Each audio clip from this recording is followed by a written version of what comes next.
Good afternoon. I call to order our budget work session meeting for this 4 o'clock. And City Manager, update. Yeah, thank you, Mayor Pro Tem, members of council. This is your second budget work session post manager's recommendation. And again, like the previous work session, this is your time. We wanted to give you 2 quick updates for your consideration before you go into your budget deliberations. One is an update from some technical corrections we issued on Friday, and also you have 1 additional budget note that's been added to your packet. So with that, I'll ask Mary Vigue to comment on that very briefly. Good afternoon. So the first item on Friday afternoon, an email went out regarding some technical corrections. They were revisions to our public utilities ordinances. They were very minor, not very substantive nature. In the board docs, there is a revised packet, ordinance packet for you as well. And Friday, we sent you the specific material that was being corrected. The other item is, the first is a budget note on the Wakefield area plan that is included in board docs today. You'll note that the estimated cost for that is $75,000. That number can be lowered if it is desired based on council choosing to include or not include specific elements, and those are outlined in the budget note. And staff is here to answer any questions that council may have. Okay, thank you. I know this was just brought out, I think via email, not from the desk, but at this time we'll have this and any other council questions or things open for discussion on the budget. Yes. I'm not sure how you want to proceed. Put your mic down. You can go ahead if you have anything. I'm not sure how you want to proceed.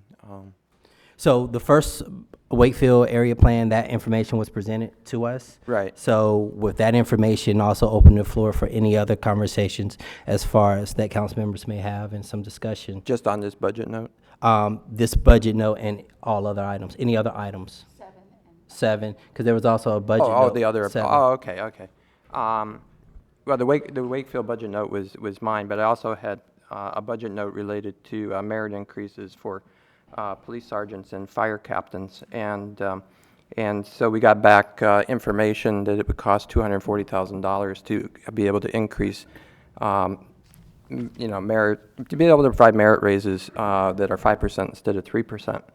Now, in asking for this budget note, I recognize that in doing so that I was focusing on one of the outstanding pay issues that we've been addressing, and so what I'd like to do is split this into 2 actions. The first action is that in addition to looking at just this one narrow issue for one group of employees, that I would ask that we form an ad hoc council committee to take a look at the outstanding pay issues and keep it the meeting's relatively short, bring back a preliminary report in October, and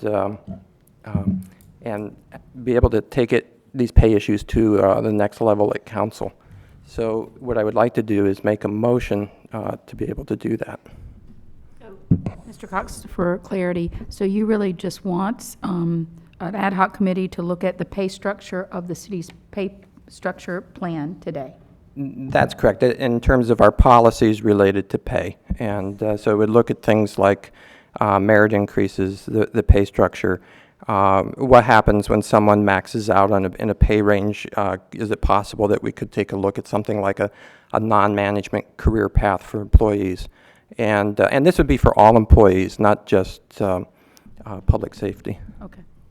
Yeah, I think there's a good reason for us to take a look at our policies. And, coming from private industry, having a career ladder for people who aren't interested in management positions is something that I've seen a lot of places. So I think studying this and coming back with a report sometime in October makes a lot of sense. Right. I wouldn't want to have it open-ended to be able to provide some certainty.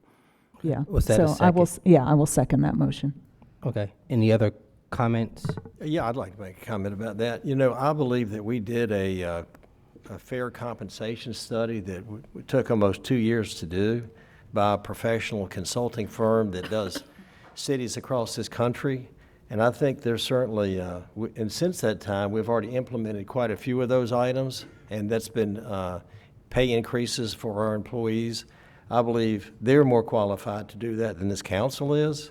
I have just completed a compensation study at RDU Airport, and I would say the same thing there, that we need to listen to our consultants and their recommendations. So I'm not in favor of this. Okay, but and just for my clarity, this committee is just receiving the information back, send if there's anything that we may need to modify or not, but really it's to receive the information first and then decide from there. Exactly.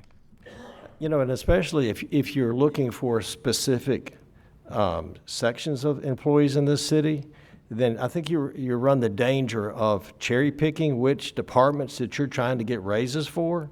And this isn't addressed to you, David, but you made the motion, so I'm making this just as a comment to the group. But I think you have to be very, very careful about targeting certain groups, because all of our employees in this city are very hardworking individuals. So I think we have to be fair-minded to everyone. Right, which is why the motion is to make sure that we include all employees and not just in one or two particular groups. Okay, we have a motion on and properly second for an ad hoc committee to look at the overall pay structure for all city employees. So it's been moved and properly second. All in favor say aye. Aye. Those opposed have the same right. No. All right, so it passes 5-2. Okay. All right. So then the second one just goes back to this very narrowly focused budget note to increase the merit raises from 3% to 5% for fire captains and police sergeants that are below the midpoint. So I make a motion that we adopt the budget note. I'll second that. All right. With this committee, I'm not sure if that's needed personally. Okay. So I'm not going to be inclined to support this, because there may be something that may come out of the report that may look holistically that needs to be done across the board. And sometimes I think it's best to measure twice and cut once. I understand. So I understand. it's been moved and it's probably second. Any other questions? No. All right. Seeing none, all in favor say aye. Aye. Those opposed have the same right. No. So 2-5. Okay. Any other items for council members? Anything to discuss about this overall budget? I mean, this affordable housing budget, $8.9 million for both new construction and the preservation, adding a total of 645 affordable units. We're looking at a 2/3 bonds of $8.45 million, which would put in an additional $4.7 million for affordable housing, an additional $2.5 million for Greenway improvements, including Crabtree Gateway, which is really needed due to, you know, the makeup and the damages from past storms.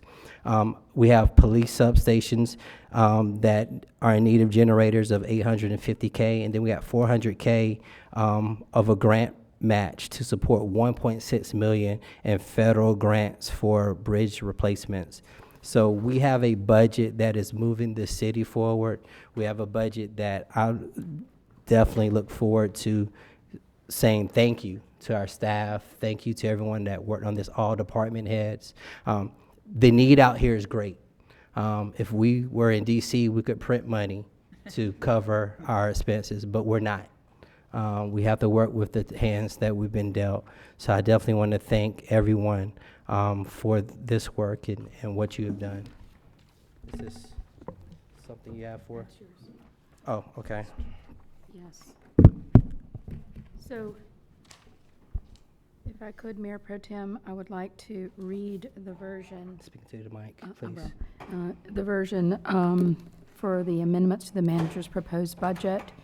Council hereby amends the manager's proposed budget for fiscal year 2020 with the following: allocating funding to the following items: the Blue Ridge Corridor Alliance, $22,000; Old East Raleigh Area Plan, $75,000; Wakeville Area Plan, $75,000; Dix Edge Area Plan, $300,000. Allocation funding for these three sources are for the For the 22,000 for the Blue Ridge Corridor Alliance will come from FY19 council contingency. The Old East Raleigh Area Plan and the Wakefield Area Plan, $150,000 will come from FY20 Capital Budget Planning Area Corridor Studies. And the 300,000 would come from the General Capital Reserve, totaling 472,000. I would note, this leaves $150,000 balance in the council contingency for FY20 and $150,000 funding in the FY20 capital budget that is programmed for planning area and corridor studies. Okay, so this is your amendment? Yes. Okay. So I may move on a motion. I move to approve the the proposed budget amendments to the manager's recommended budget and to adopt the fiscal year 2020 operation and capital budget as amended, which includes all budget ordinances, resolutions, and other materials contained within our agenda packet, including corrections in sequences of 3 and 4. That's my motion. Second. All right. It's been moved and properly second to approve the budget. All in favor, say aye. Well, discussion. Okay. Okay. I just want to say thank you, Kay, for all your hard work, and especially this weekend. I didn't pull the rug out from under you, Corey, so I just want No to rug say- to be pulled. You're fine. Yeah, I think that all your hard work especially this weekend, is very much appreciated by everybody at this table. Yes, I second that. Uh-huh. All right. Thank you very much. Any other comments, suggestions? All in favor, say aye. Aye. All against, motion passes unanimously. So we now have an adopted fiscal year 20-year budget. Any other items to discuss? We stand adjourned.